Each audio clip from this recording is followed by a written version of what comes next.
and it startled me. And I look over, but as I'm looking over, this man, he's coming up to this wall. He gets on top of it crouched, then drops down. And I was like, oh my God, you startled me. But the guy doesn't say anything. And as he drops down, as I turn and I'm actually looking at him, his suit, his face is covered. He's fully covered, okay? It's like this claymation looking bluish gray, the suit, with like little hexagon shapes that were very faint but covered. The whole thing had this hexagon little pattern all over it, right? As I'm looking at him, he starts going translucent. His suit starts going translucent. When he dropped down, he's right on that wall and he's in that little landscape. And the only thing to the side of that is the trail I came in on, which was, maybe 2 feet wide at this little walkway and those trees. So it's a small area, you know what I mean? And behind is all trees. So when I walked in there, I kind of came into a little wooded area and the whole thing was maybe 30, 40 feet. You know what I mean? It wasn't a huge area, maybe 20 feet wide with that landscape there, that little wall, and then this dock like covered structure thing with the explanation board on it, right? With the photo board or whatever you call that, information board. But as I'm looking at this guy, so he drops down, he turns towards me as he's like going translucent, and it's odd looking because there's an outline of him. His silhouette has like this yellow glow that's not bright, but it's noticeable. It almost looks like when the Earth, when NASA's showing you things of Earth with the sun behind it, you see that little yellow glow over the Earth from the sunlight hitting the ozone or whatever they claim that is, right? But it looked kind of like that. And everything in between was kind of blurry. I could see through it, but it wasn't clear like all the objects around him were, right? But this dude, he turns towards me and then he sidesteps once into like the middle and he sidesteps a second time into the middle of that little landscape that was right there, right? And he's facing me and he's still got this outline. He's kind of blurry, but then he puts his arms at his side and he stiffens up and he goes completely invisible, completely vanished right before my eyes.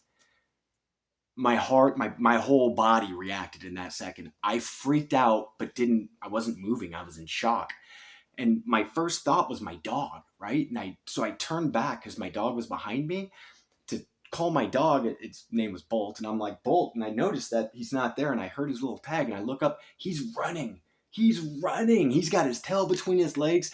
And I just catch the tail end of him as he gets out of that little walkway that I walked into, right? He's back in the parking lot like that. And I was like, oh my God, I got to walk by this thing. This is a small area. So where this path has to go back out to the parking lot, as I'm walking by that, looking where I saw this guy, where he was, waiting to see anything else, um, I realized that as I pass by where he is, this guy, we're close enough that he could lean over and just grab, like, lean over and touch me if he wanted to. That's how narrow and small this area was, but he didn't. But I start walking, you know what I mean? And I'm so scared and I don't want to just freak out and call out with someone. So I'm like, Bull, hey, Bull, where are you going? So I'm acting like I'm following my dog because I'm just out of my mind, to be honest. And I started walking, pacing, picking up, quick stepping, you know what I mean? As soon as I got to where I was right by him and at the scariest moment of this whole encounter, as soon as I got to there and there was no movement, I took off in a dead run, in a dead sprint. When I come out into the out of the walkway back into the parking lot, the dog's jumping around the door. My wife's standing in front of the car, in front of our truck. We have an Expedition, and she's looking out at that flat area, and I'm looking at it now too. And I'm like, oh, dude, something is really wrong here. That is not what you see from over there. It's not flat. There's nothing flat. And she's telling me, I think it's a screen. Do you see that? I think that's a screen. And I'm screaming at her, I don't care. Get in the car. Get in the car. And then our oldest daughter in the bathroom in the yurt screams. She starts screaming. So she runs. My wife runs to go get her.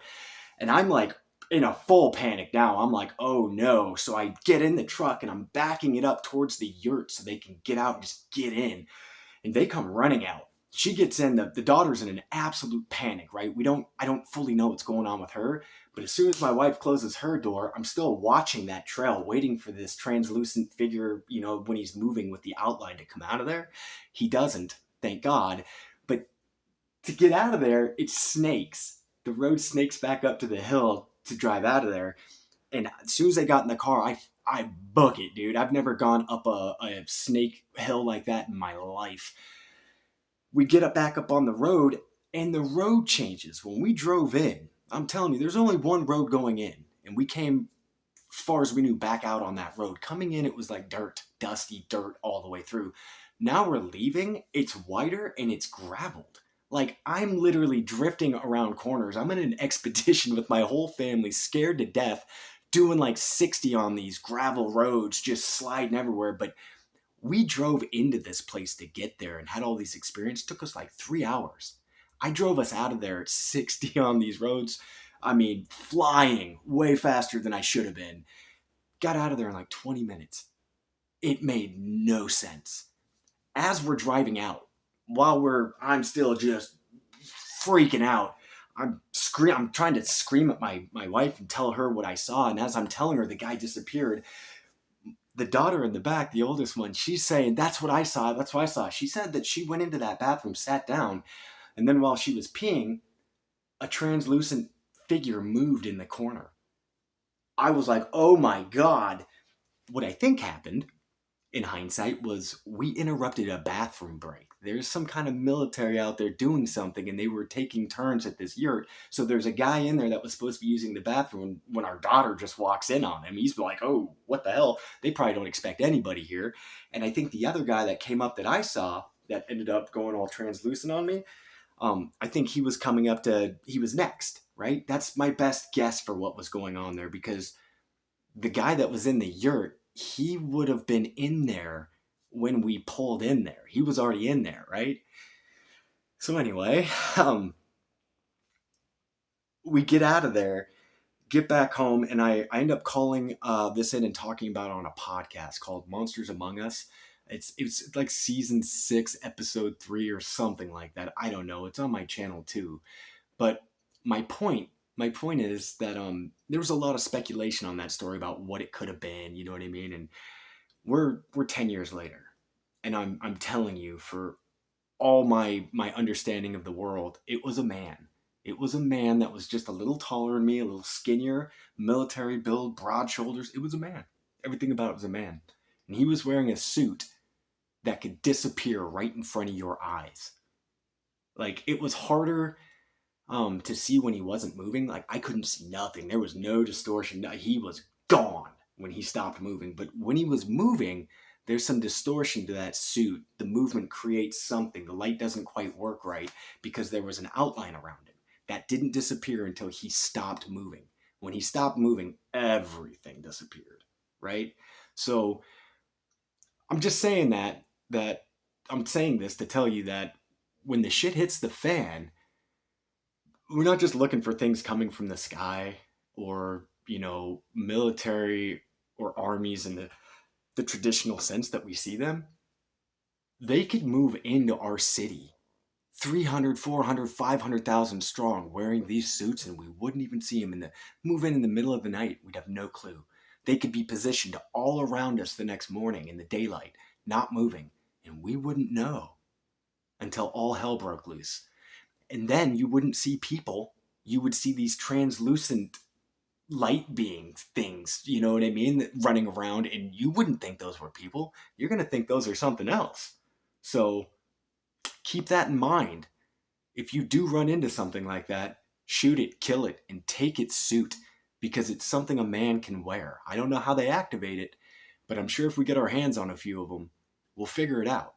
But yeah, that's a reality you need to know about and prepare for.